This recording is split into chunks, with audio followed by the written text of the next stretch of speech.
যে সমাজ একদিন আমাদের পেছনে হাজারটা কথা বলেছিল, 2026-এ এসে ঠিক তাদের মুখটা কীভাবে বন্ধ হলো, আজ সেই গল্পটাই আপনাদের আমি শোনাবো।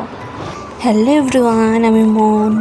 জীবনে সমস্ত প্ল্যান মাফিক করলেও জীবন তার নিজের নিয়মেই চলে, সব কিছু প্ল্যান মাফিক হয় না।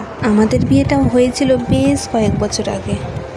তখন আমাদের বয়সটা অনেক কম ছিল, না ছিল আর্থিক স্থায়িত্ব, না ছিল সামাজিকভাবে চার হাত এক হওয়া।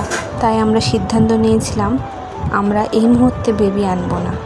কিন্তু আমাদের এই সমাজ, তারা তো আর আমাদের এই পরিস্থিতি বুঝবে না।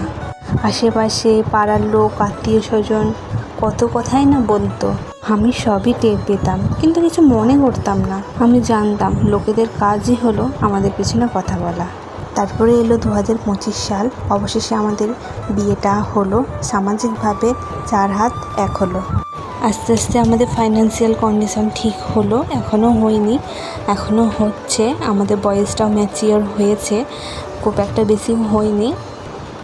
সবই যখন আস্তে আস্তে ঠিক হচ্ছে, তো আমরা ভাবলাম এবার হয়তো আমাদের সিদ্ধান্তটা নিয়ে নেওয়া দরকার। আমরা ভেবেছিলাম 2028 সালের শুরুতেই আমরা বেবি নেব, আরও 2 বছর নিজেদের গুছিয়ে নেব।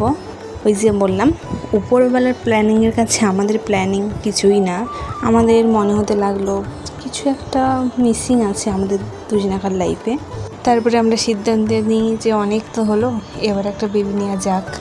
সামাজিকভাবে বিয়ে হওয়ার 1 মাস পরে আমরা সুখবরটা পেয়ে যাই। আজ এই খুশির মুহূর্তে দাঁড়িয়ে মনে হচ্ছে যা হয় ভালোর জন্যেই হয়। আমাদের এই নতুন জার্নিটার জন্য আপনারা সবাই আমাদের আশীর্বাদ করবেন, আমরা যেন 3 জনে খুব হ্যাপি এবং খুব ভালো থাকি। আজকের মতো টাটা, বাই। সবাই ভালো থাকবেন, সুস্থ থাকবেন।